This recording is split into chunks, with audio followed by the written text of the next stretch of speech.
I'm Stesha Brandon. I am the Literature and Humanities Program Manager here at the Seattle Public Library. And as we begin tonight, I want to take a minute to acknowledge that we're on Indigenous land.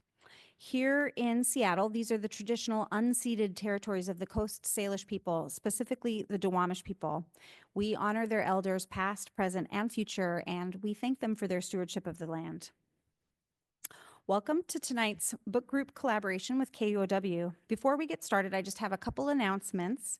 We have assistive listening technology available on this table with the blue tablecloth. So if you find that you need a headset, you can just give me a wave and I can bring one to you, or if you know you need one now, you can do that. I also wanted to mention that you received a survey when you came in. We really appreciate it if you take a minute to fill that out at the close of the event. I read all of the surveys and it helps shape the programming here. So we appreciate you taking a little minute at the end of the night to do that. And I will also use this as an opportunity to invite us all to silence our cell phones. Because there we go. Okay, good. So we are here tonight because we are celebrating You Are Here, Poetry in the Natural World, edited by Ada Limón. And we are very lucky to have two contributors to the collection as part of the collection. And they're going to be talking with Katie Campbell from KUOW's Book Club. But for those of you that haven't participated in Seattle Reads programming so far this year, I just wanted to mention that we're really excited about this anthology. The poems are written by 50 different U.S. poets. The poems are accessible, and the collection encompasses themes of love, grief, environmental justice, and much more. And it builds on many of the themes that we discussed as part of Seattle Reads last year when we read Parable of the Sower together. And this year we are inviting readers to examine their own relationships to the natural world. And so tonight we're working with the wonderful folks at KUOW to host this program with Laura and Cedar, but we also have a ton of other programming throughout the next month or so through the end of May. The programming is divided into different branches: listen, learn, discover, and share. And I hope that you'll join us for a few more programs this spring. I am delighted to introduce tonight's speakers. We are lucky to be joined by Laura Day. Laura is a poet and teacher, a lifetime resident of the Pacific Northwest. Laura studied creative writing at the University of Washington and at the Institute of American Indian Arts. She is Eastern Shawnee, and her first book, Tributaries, was published by the University of Arizona Press and won a 2016 American Book Award.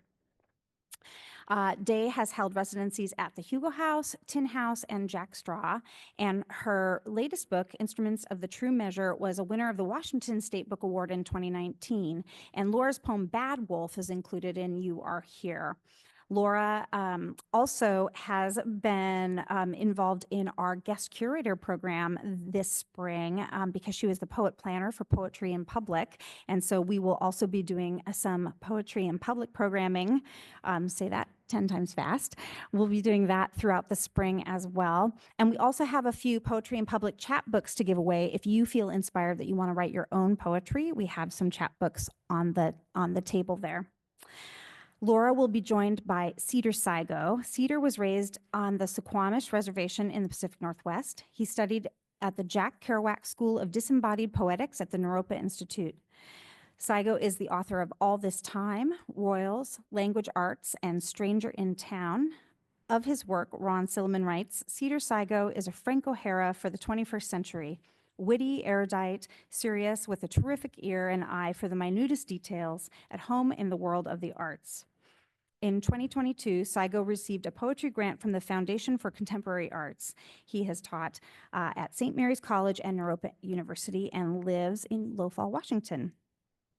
And they are going to be chatting with the wonderful Katie Campbell. Katie joined KUOW's online team as an editor and reporter in 2024 after serving 3 years as senior producer of the local Morning Edition program. She's covered a variety of local topics, including the Seattle City Council, elections, and breaking news. And in 2024, Katie created the KUOW Book Club, featuring stories and authors from the Pacific Northwest. Katie picks monthly titles and provides analysis along the way. And she ends each reading with an author interview, giving readers a look behind the scenes from some of the most talented writers in the region. So that's what we're doing here tonight. So please help me welcome Laura Day, Cedar, Sigo, and Katie Campbell.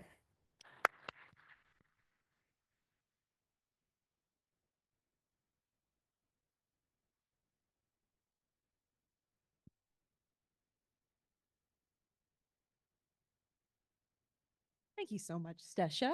And thank you all for being here. This is very exciting for the KUOW Book Club. It's kind of wild to think how far we've come already in just a year, and to be the Seattle Reads partner is a little bit of a dream come true, as is to be up here with these wonderful poets. So I'm very excited to get to talking with y'all. So we're going to jump in, and we're going to do it in two parts, I think.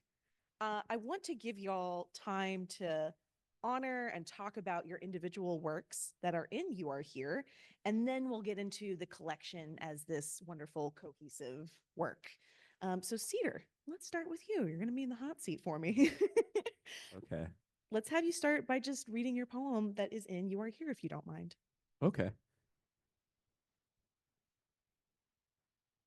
And I guess I should start by saying I don't write nature poetry. I never thought of myself as doing that often.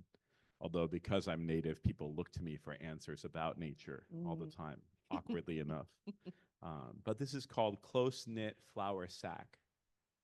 Seedless golden tears, ferns bound to flesh at off angles, busted out res towns, hemming us in with a cloak of mosses.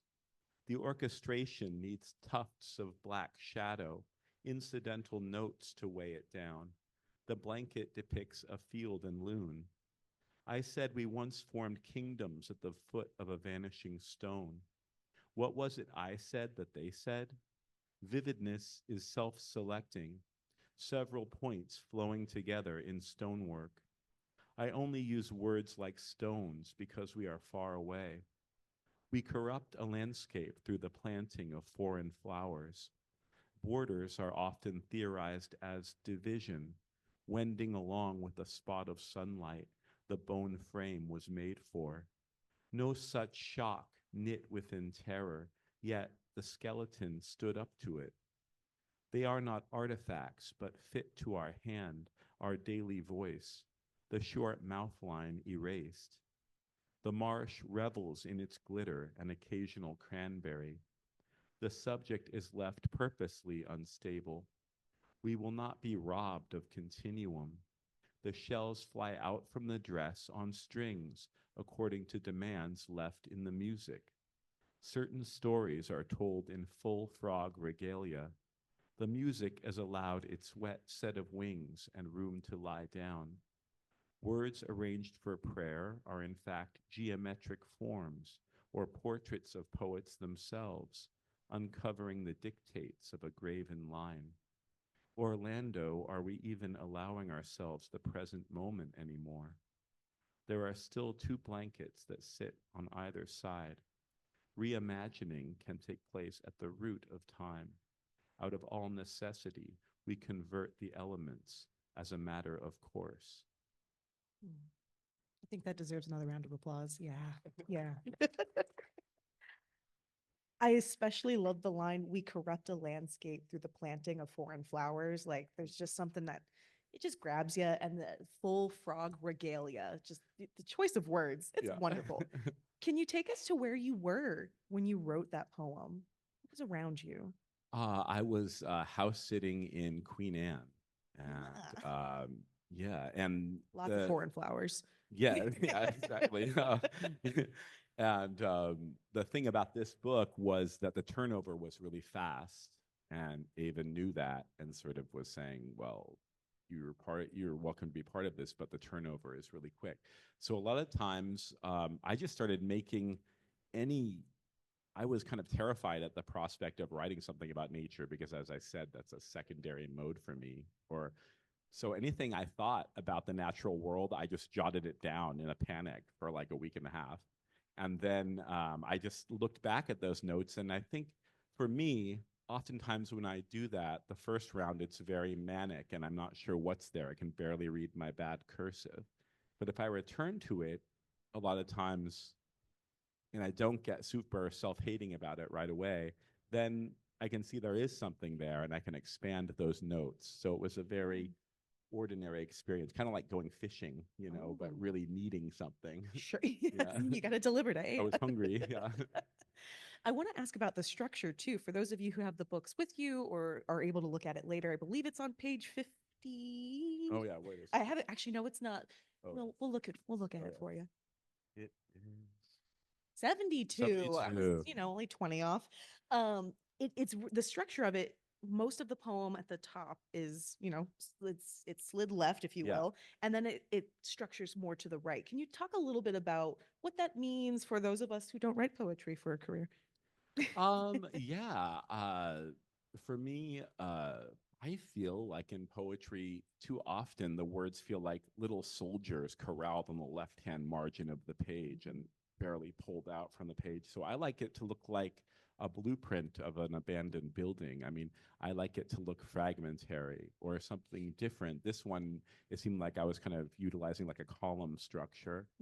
And then I called the poem Close Knit Flower Sack. So it was kind of about, the poem was kind of about a weave, and it's kind of a collage. Not all the words are mine. So that close knit flower sack, the knit part sort of indicates the weave of the found and the lyrical and, of course, parts of my Suquamish history. So I love that. yeah.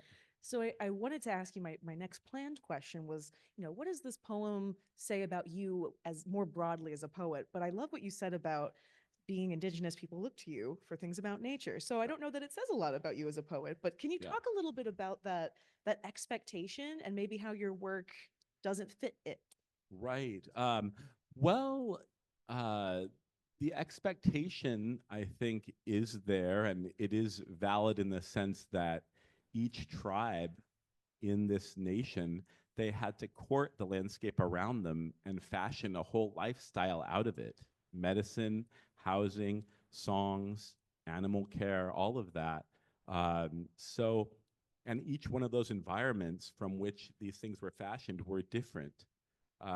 So knowing that, just knowing that from being very young, that you already have this sense of primacy about nature and the possibilities of nature. But then also, we know what has taken place on this landscape, and we know the dark recesses of it. And then one can't help but think, does the bloodshed of the past, is that affecting what's happening now? Is that, so I think we have several windows into landscape. And so for the native, it's sort of a double consciousness almost. There's so many ways of looking at it, depending on what day, how you wake up in the morning. Right. That's so interesting to hear you talk about it that way, especially in the context of you having written this poem in Queen Anne, a Right. place that looked vastly different generations ago than it does today, right? Right. Yeah. And I think the thing about me, the way that my work is different is I will write poems about Native history or contemporary Native life. But that's not all I do. And I don't mostly write poems about Native. Sure.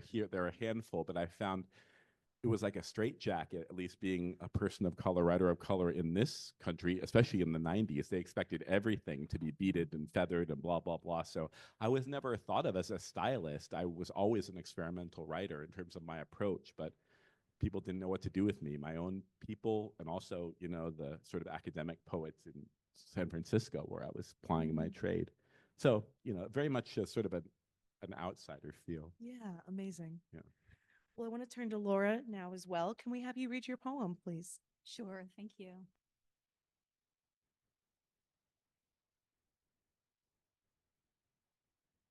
All right, this poem is called Bad Wolf.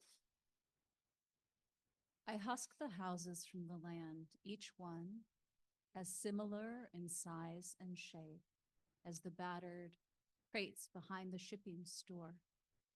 The lake wasn't here with its jagged edges and dikes, puffing like keloid scars, so I drink it. I uninvite to receive more clearly what the fringed prairie might have been, with its controlled burns and bone games and berries.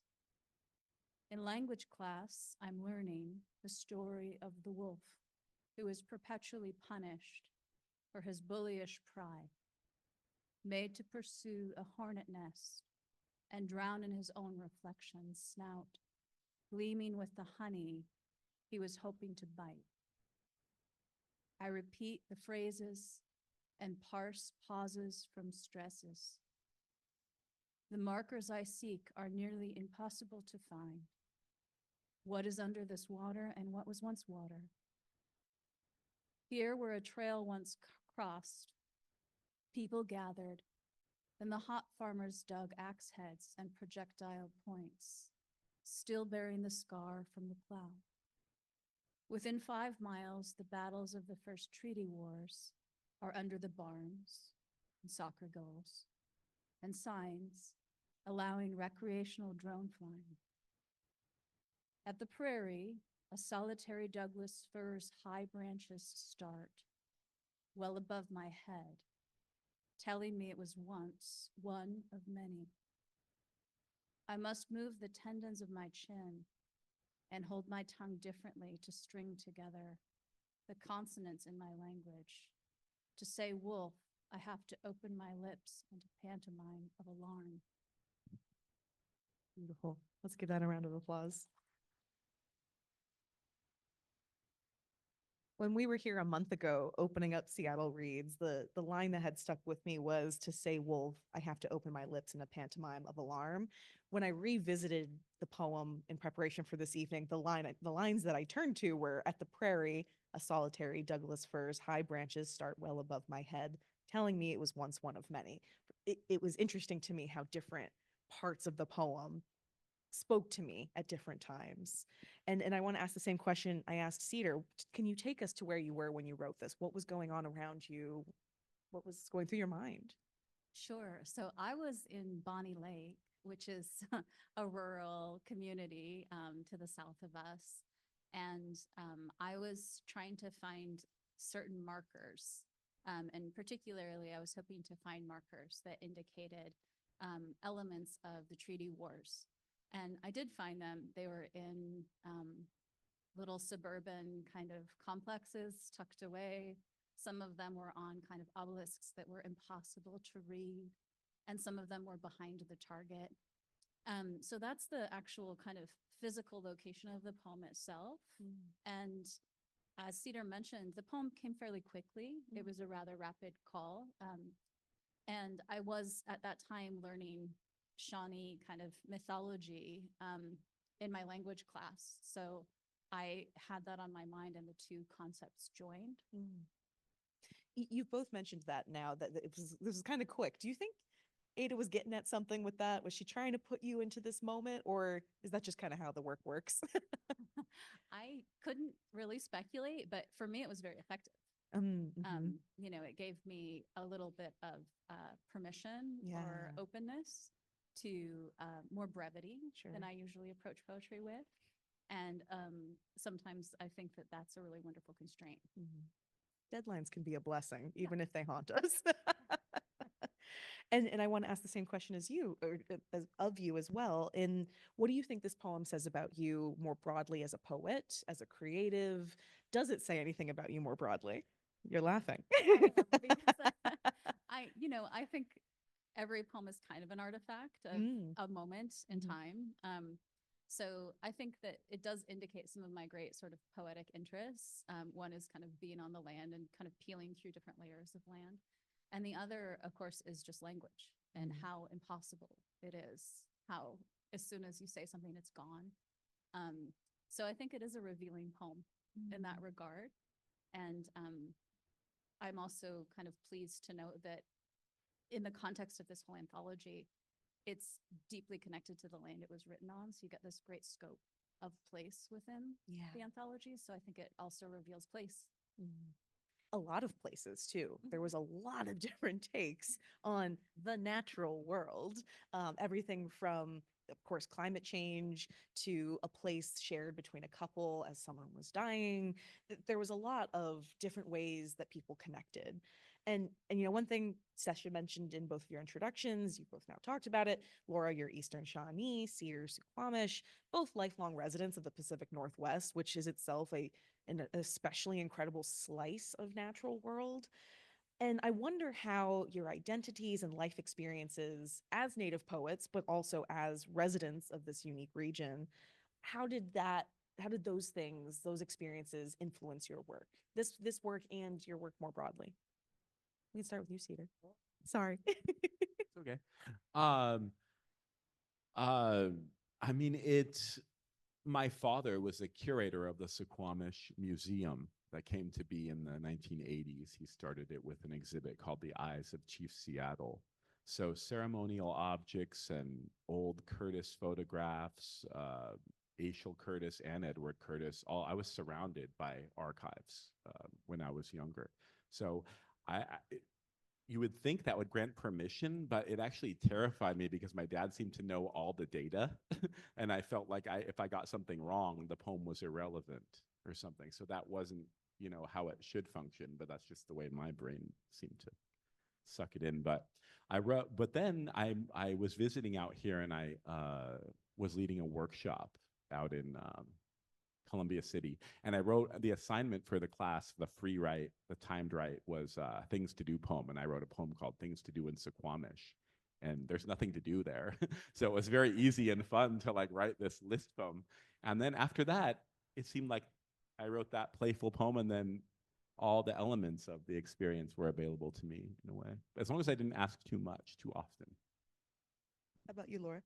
Yeah, this is a great question because I'm not entirely sure, but I do think so. I grew up in the Snoqualmie Valley, and I grew up halfway up Mount Si, if anybody has ever gone hiking there. So I do consider myself kind of a mountain poet, and the ranges of the Cascades, Appalachia, and the Ozarks tend to be kind of the core spaces of my writing interests. So I do think I grew up on a farm, and I think that it was a really suitable poetic education. And this land in particular, it's the level of saturation had such a deep impact on me. And I think in my writing, that's kind of one of my great stylistic reaches is for saturation. So this is a very saturated land. I love that. I love how you say that.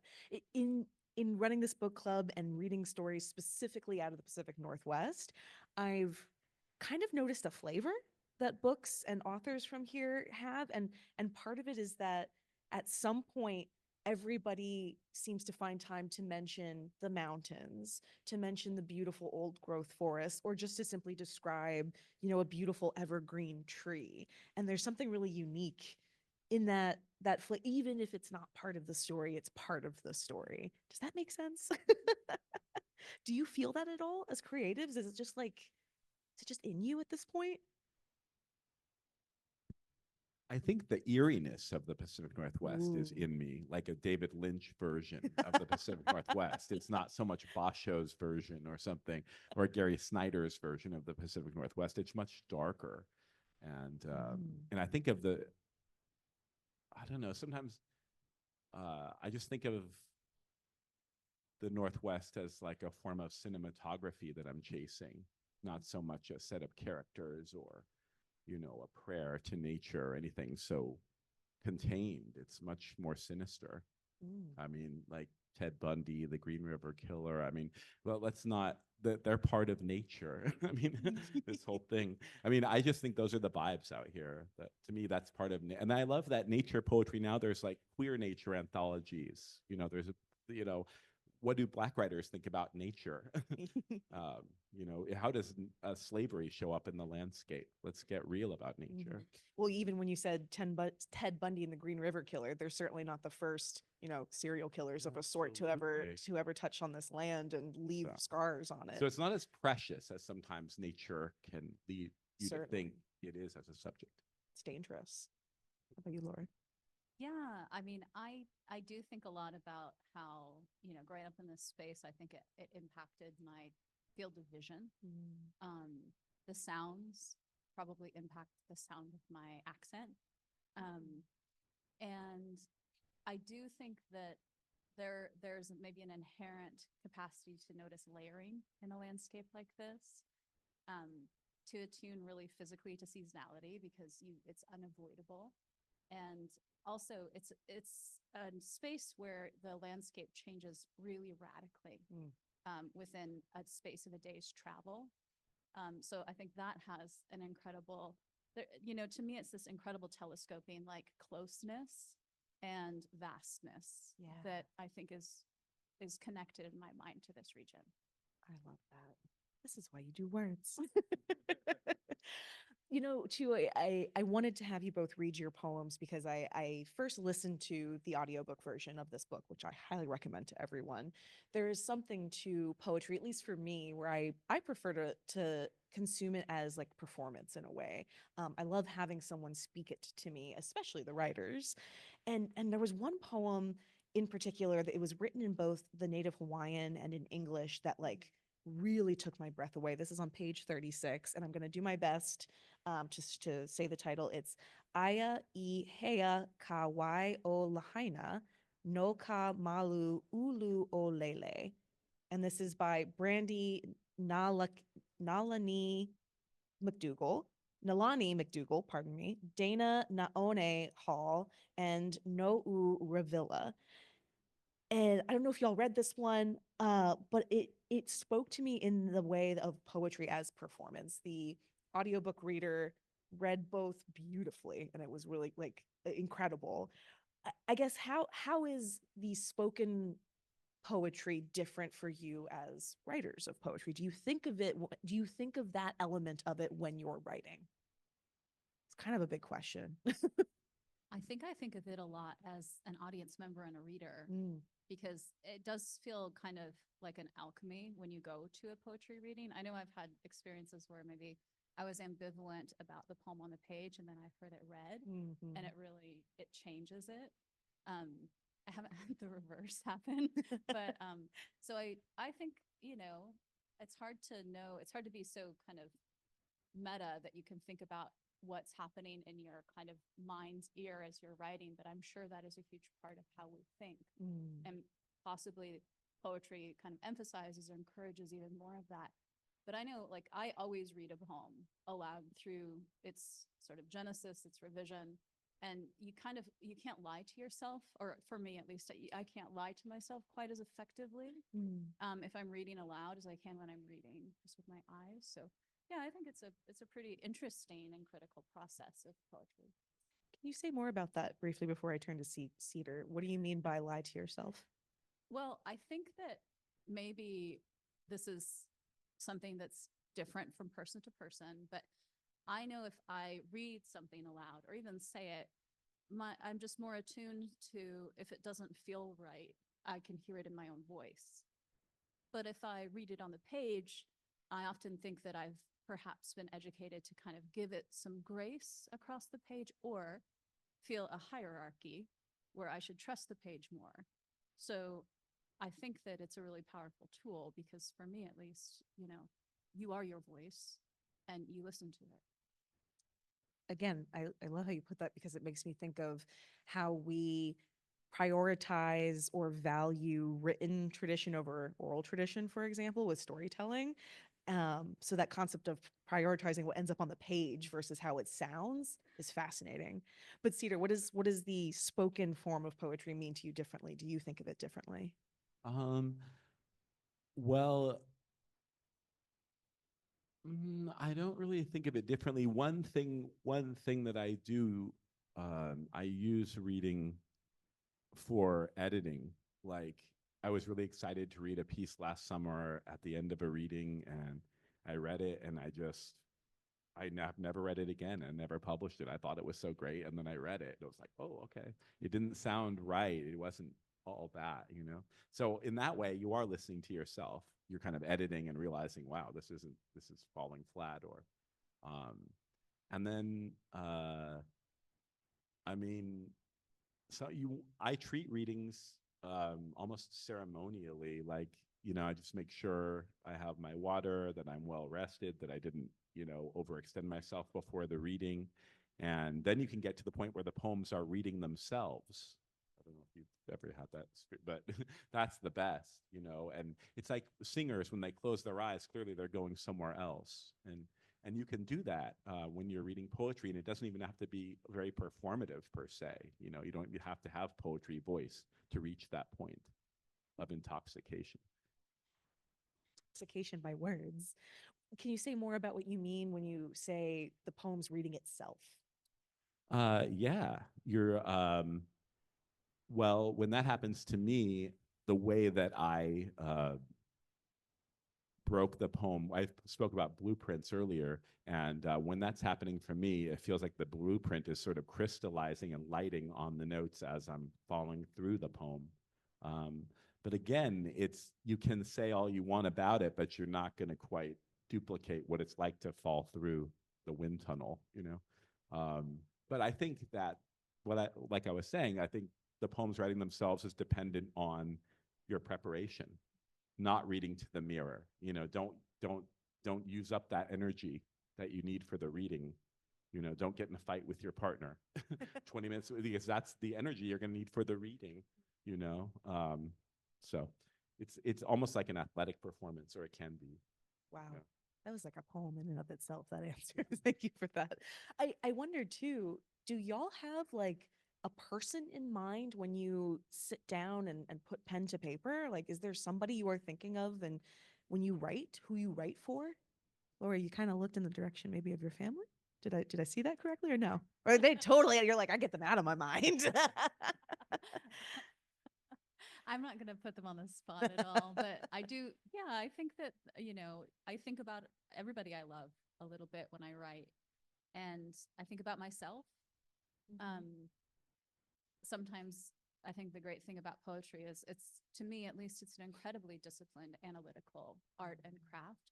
But there's a space in there where you kind of allow yourself to enter. It's like falling in love. You get to be kind of a little bit less in charge. And so in a way, that's you're writing to yourself, or you're writing to maybe your future. You're writing to an intention of how you want to express yourself. But yeah, I do I do acknowledge my family, my friends. It is a collective that allows and inspires any kind of art, I believe. And so yeah, I'll be interested in thinking about poems and wondering like who do I write to in this particular poem. Well, hopefully I don't ruin it for you. And also thank you for handing me my headline. Poetry is like falling in love. Goodness. Maybe. Falling out of it sometimes. Cedar, how about you? Do you think of anyone? I think of like 50 people, 50 poets that have like made their own books and given them to me, or some of my students, or I don't always just think of my contemporaries like Laura. I think sometimes of retired people that have never had books out, but they're obsessed, and now finally they've retired, so they get to write during the day. I mean, I'm also not on Instagram and stuff, so I don't want to know how other people think of poetry. You know what I mean? I like they're terrifying. So I don't want to think of everyone. I want a selected audience. Like people say, a chosen family. Mine's a chosen audience in my mind.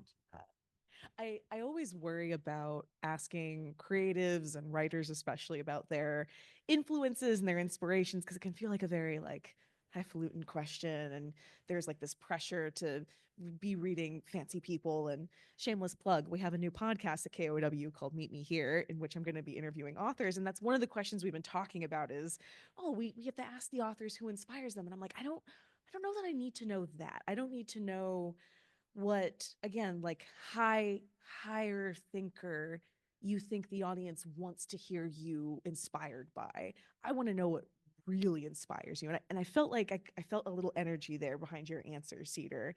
And I wonder if you could talk a little bit more about just what keeps you creatively going.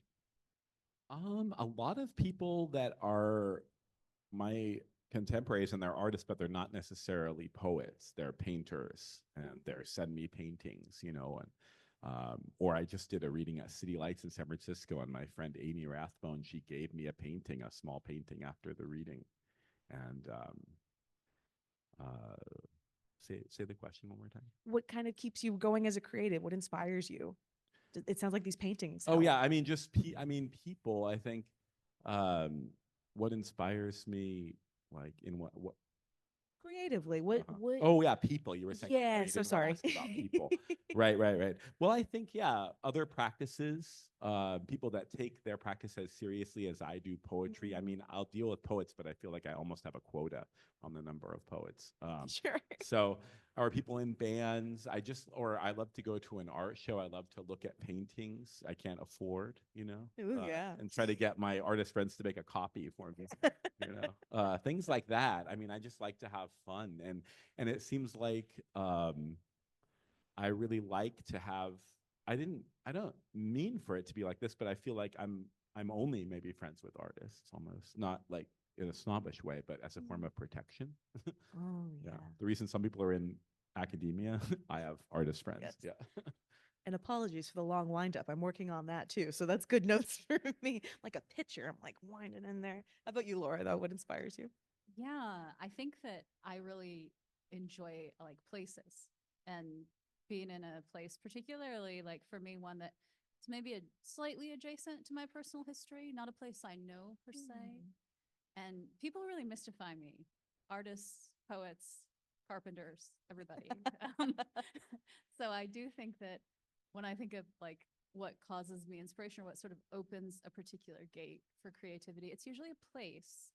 And then I think that I'm very inspired by my students. So that's maybe not necessarily by like what they write, but just by kind of the spirit and energy of learning or of like not learning. So I was really lucky, I think, to come from a teaching background because it created a beautiful kind of well of inspiration for me. And I'm always especially interested in, I think of people in the same way, people who I have some adjacency to, maybe not best friends and maybe not colleagues, maybe not fellow artists, but I just find kind of slight contact with people really fascinating. So that's a source of inspiration. Yeah, mystifying. People are mystifying. Sometimes for better, sometimes for worse. I wonder too, to talk more about the collection, was there a poem that just kind of made you go, wow, like they really understood the assignment, but maybe differently than I did? Is there one that stuck with you? I can give you all a chance to look too if you'd like. Cedar, you can borrow my copy if you want. And while we look, we will be taking questions here shortly. So if you have questions, please share. If you've written a poem of your own too, and feel brave enough to share, I would really love to hear some of y'all's thoughts and what you've come up with. Don't make me have to share my own. How about that? If you share yours, you don't have to hear mine. We had some lovely book club readers write in with their own poems, and I was really kind of stunned by what people came up with. It was amazing. So be thinking about what poem you might want to share.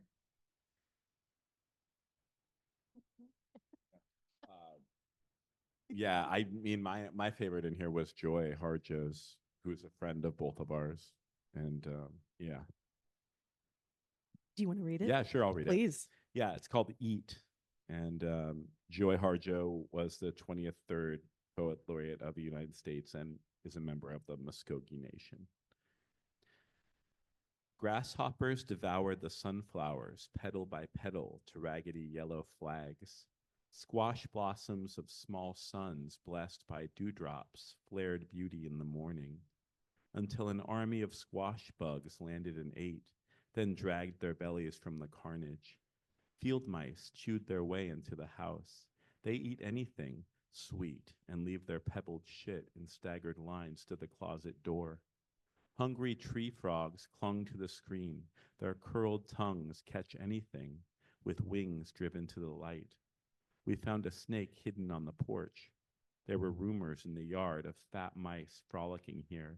The night is swallowing daylight. We sit down to eat. I do love that one. It's very, it's visceral, it's hungry. Yeah, it's like a little diorama. Yeah. I like well-lighted poetry. Yeah. It's the circle of life in words.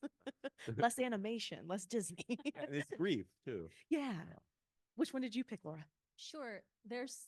I mean, I really love the way this anthology came together, but I particularly enjoy Jose Oliveras' You Must Be Present, which is on page 28. Um, I love the kind of collaborative poem that you mentioned. I really like Jericho Brown's Aerial View, which is on page 60. At one point, I went through and photocopied. Yes. Sorry to put you on the spot. No, no worries. But I think that if I were to kind of read through this tonight, I'd probably find 2 or 3 different ones. Sure. But those were some of my favorites upon reading. Yeah, there's something about what strikes you in the moment, right? Mhm. Like I even mentioned, there was a line that stood out to me in your poem in one reading, and then there was another that really stuck out to me leading up to this evening. I guess I wonder, what do you hope lingers with our attendees and our readers from the collection, but also particularly from your own poems? What do you want people to take away from this? I know it's a cliche question, but I'm always curious what people think. I want people to come away with the fact that that poetry is like a ceremonial object. It's like an assemblage, a sculpture made out of like trash. It has more presence than just words on the page. It's a construct, something that actually, is heavy to the hand. I mean, I have a very I allow language to have presence, and to enter the room and to be in the room. And I think that has to do with listening to other people's language and letting it fill the room before you attempt that with your own stuff, and really enjoying and certain ways of courting the poem, paying attention to your habits. What time do you like to write? What books do you want to steal from, and take half of a line to start and then erase that line once the poem is, quote, yours? So I have this secret sort of artillery of how to get things going. Secret Yeah. artillery. Like, yeah, also just to,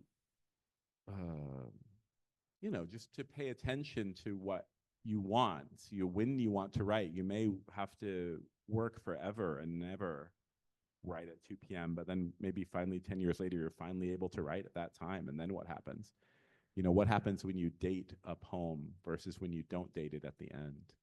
What happens when you write for 5 days and you make yourself write for at least 3 lines for 5 days, and then at the end you're only allowed to erase 2? Just make up make up your own forms. How about you, Laura? Because I'll have a follow-up question to that, but I want to let you go first. Okay. I think, when I think of writing poetry, I like that it might encourage maybe people to think in a more kind of like associative or dreamy way. I always feel like that's kind of a lost art, to allow for kind of a space of confusion.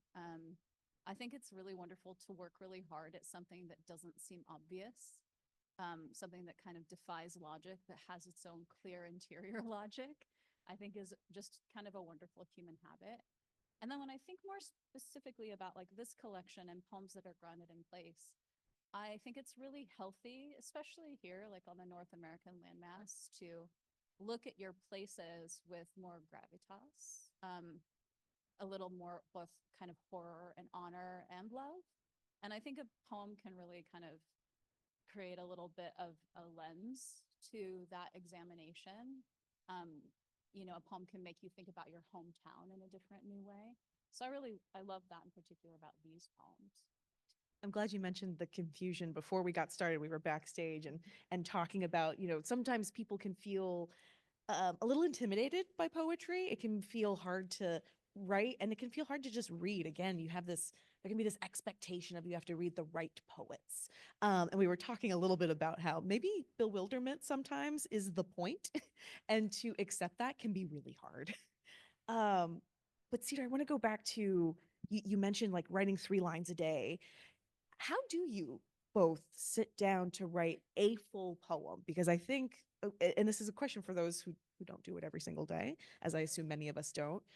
How do you do that? Is it a weeks long work to write one thing? I think it preys on the mind in different ways. Mm. Like if, which is happening to me a lot of the older poets, they're like 80 years old, the older poets that befriended me when I was like 30, and they're dying right now. So one day it'll be, an elegy to this poet that nobody knew about that just died. And so that's on the dash in a way, and that's to be taken care of. But you kind of have to wait till the death has happened. Is that going to appear as poetic material, poetic matter? Also, you have deadlines. You have this thing, and you're supposed to write a nature poem, and that it's kind of this multicultural nature anthology. So you have that, on the dash. Plus, you're preparing for your classes, and poetry, writing your own poems eventually it feels like recess compared to the other literary chores, which can be fun and stuff. But so the poetry, you're dying for a little free time once you become, quote, established. So I never understood writer's block, but You can't afford writer's Right. block. How about you, Laura? How do you approach that? Is it recess? I mean, it kind of is. Yeah. Yeah. So it's light work. It's not going to like hurt your body necessarily. No, I think that it can change over time. That's been my experience. That some kind of the arc or process of revision, which I think is really really delightful. It's really cognitively satisfying to work really hard on a small piece of writing. But I've found that arc, it's maybe a little speedier for me now than it was 10 years ago. But at the same time, I think that what I love about kind of the ease or the recess of poetry is there is a lot of executive functioning in contemporary society, and it's so boring. It's so dull. It's so awful. And poetry can kind of scoot around that. So when that happens, I feel like it's a like added delight to the art. When I tried to write my own poem, because I gave myself a little deadline, I was like, I'm assigning this to all of the readers, so I have to do it too. It was so nerve-wracking because I'm like, I want 2,000 words to tell a story on a good day, and I've got like, let's see, 16 lines. Are you kidding me? It was difficult. That said, do we have questions from the audience? Do we have the capability for questions from we do? Okay, beautiful. Or do we have poems that y'all want to share? Could be your own, or maybe there's a poem from the book that you'd like to highlight. I know there's something out there. Oh, did I see one? Or no, maybe not. It might have been your watch flashing. So sorry. Oh, let's go. Let's give him the mic. There we go. Samsia will bring you a mic.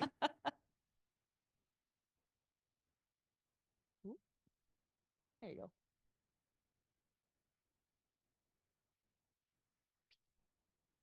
Sorry, you can go ahead. I'll repeat your question.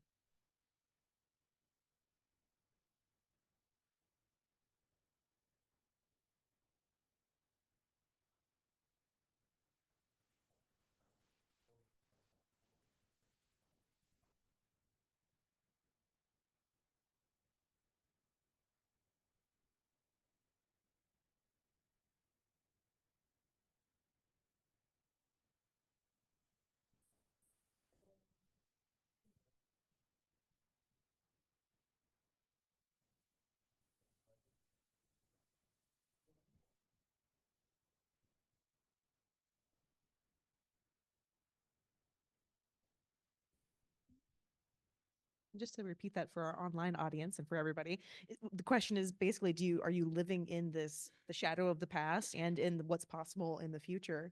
And I think also within that, and correct me if I'm wrong, is just like, how do you stay present to write this kind of poetry?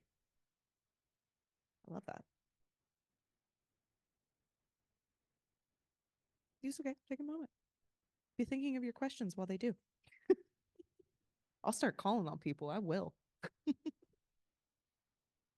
Yeah, it's a good question. I think I think a lot of kind of my poetry, it probably does come from early childhood. And I did grow up in the Cascades.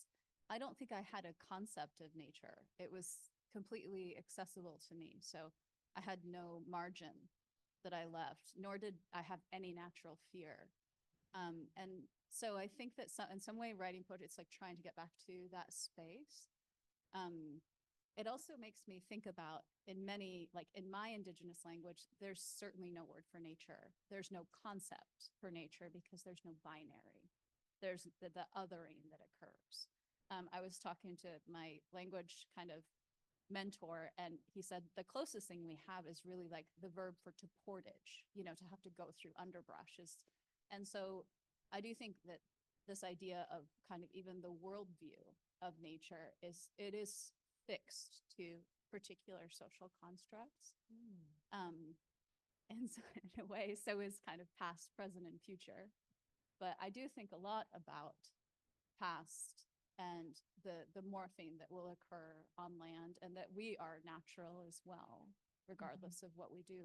We are natural. So yeah, I don't know. That'll be really interesting to see how that impacts literature and how we kind of story make as time goes on. I would say just that I think of, certainly when I think of my personal Native history, I think of us as translators of nature, as I said earlier. So we're translating all of these elements into ways of living. And so translation, that always feels a little after the fact. So maybe you're right. Maybe I'm living in the past there. But living in the past is almost, it's like almost like a child's imagination of what it was like back then. I know you and I, we do zone out on that. And again, maybe from a tribal point of view, so what we're imagining is completely different and completely respective of our individual tribes. So there's just so much within this translation of nature that each of our tribes did. There's so much to find there, and to think of it through the lens of translation, I think is helpful. Yeah. It's funny to think about the future, right? Because I think in like a very white Western sci-fi view, we kind of like, we see these dystopian, very mechanized, very metal kind of future visions, and they're all really dark and kind of sad. And it's like, why isn't there like a vision of old growth forests returning kind of stuff? And I don't know. There's something in that question that I would love to ponder. I like that. Anybody else? Anyone inspired? Oh, we got one up there. Oh, Samsia will bring you the mic.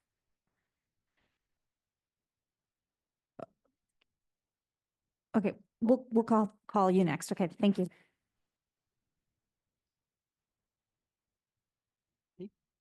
Okay. You're good. Thank you, Laura. Thank you, Cedar. Your words spoke to me. They sang for me. They danced for me. I'm inspired. But my question is more to Cedar's, a phrase from Cedar's poem, Black Shadow. Am I right? And Black Shadow?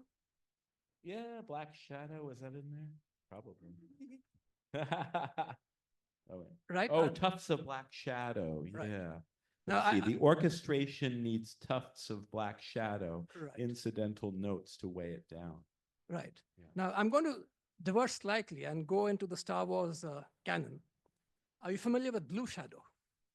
Who? Blue Shadow? No, probably not. No. It is something recreated by a mad scientist called Nuvo Vendy. And it's 100% lethal. Its mortality rate is 100%. It was very dangerous. Now, do you think from our perspective, we've become like a virus for nature? Yeah. I was thinking when you said, I mean, we live in a dystopian novel. I mean, we're still working our way out. I don't understand why people are being like, oh my God, the world's falling apart. Our world fell apart 100 years ago. And, we were just thinking about our families, we could locate it like that. Yes, I do think that. And I think that's true individually. And yeah, yeah, I mean, it's catastrophic. I mean, for our people, and it's so yeah, it's not something that can be shared here. For me, anyway. Do you have thoughts about that, Laura? I'm not sure. I do think that, yes, certainly we are. And more perhaps pertinently, our capacity for extraction is a pretty horrifying virus. But, you know, viruses are also, it's all inherent in a way to the human function. You know, terrible things happen to us. We do terrible things to one another. It's hard to make too much logic out of it, in my estimation. Yeah. Thank you for the question. I think we're heading upstairs. So first, I want to say this is our first time at this library, and to come on a night full of poetry, I love that. We can't wait to come again. So if you can kind of hear my twang, because it's not going nowhere, not yet at least. We're originally from Indiana, Kentucky, and Ohio. We say that in like one word, Welcome. you know. Oh, yeah. And every day, this is the first time that I've ever been able to see a sunset, ever. And I would like to know, how do you feel when the sun sets? That's a beautiful question. Yeah. My friend Chris, he told me one time that when the sun is going down, it's called the offing. Like, you know, and I always loved that, like the offing. My favorite place to watch the sun sink is Nia Bay, which is the most northwest point of Washington. Yeah, how do I feel? I just feel like I want to drop into the ocean myself. Yeah, thank you and welcome. I was just maybe near that region of the world. I was near Athens, Ohio, and the Hockin Hills, and just a beautiful, beautiful area. But a thing I just love about the sun setting is you always have to take a minute and realize it's just the earth spinning. But I do think to me, it always brings a kind of particular sense of perhaps gratitude. You know, you've made a day, you'll be able to rest and wake to a new one. There's something, a beautiful human pattern about it. Yeah. Hold on to that twang, by the way. I'm from Florida, and it's left me unless I get a little comfortable, a little bit of bourbon. Welcome. That is really exciting that you're here. And hopefully it inspires a little bit of poetry, even in your heart. Anybody else? I think we probably got time. Perfect. Question right here. Actually, I have one to read. Yes, If that's it's wonderful. okay. All right. So I have to stand up for this. Let's give him some courage. Give him some. Yeah, there we go. Thank you. All right. Thank you. And this is because my wife, who passed away a year and a half ago, was a somewhat distant friend of Vi Hilbert, who was one of the conservators of the Lushootseed language. So I got interested in the names of things. Now I have to apologize. My Lushootseed pronunciation is terrible.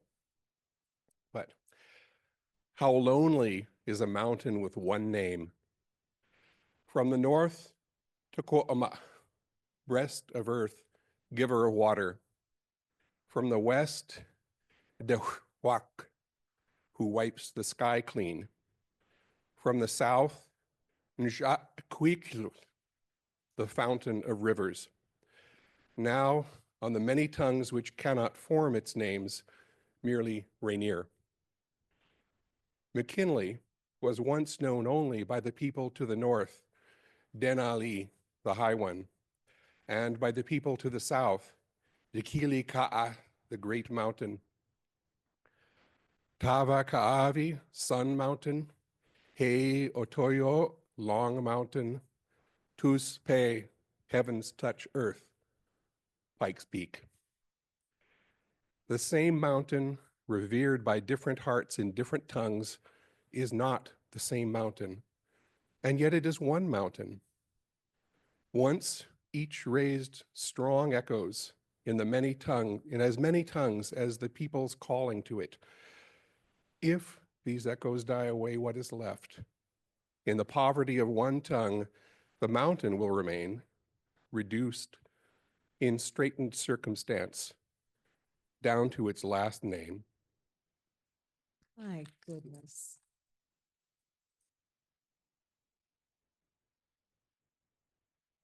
That was beautiful. Thank you so much for sharing that. Questions? What do you all think of that? Does that inspire any? Yeah. Well, I knew Vi, so yeah, I appreciate it. Yeah, she was my buddy. Oh, you're okay. And yeah, thank you. That was wonderful. Yeah. Well, I think that's probably a good never mind. We got more questions. All right. No, let's do One it. more question? Question. Thank you. Dream anthologies or poetry collections, what are collections on themes you haven't yet been able to be in conversation with other poets on in a collection? Or who are some other poets that you would want to be in collection with?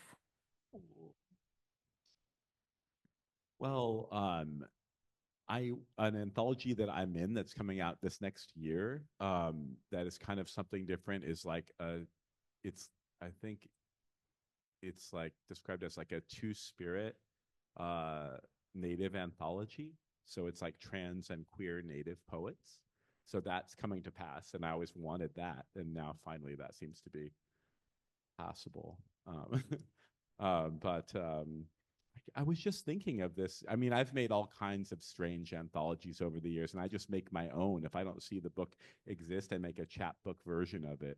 Once I made an anthology of like 25 different contemporary poets doing translating the same poem by Mallarmé called Sea Breeze, because I did this anthology because somebody claimed it was impossible to translate it into English. So I was like, oh, really? Well, let's test that theory, you know? And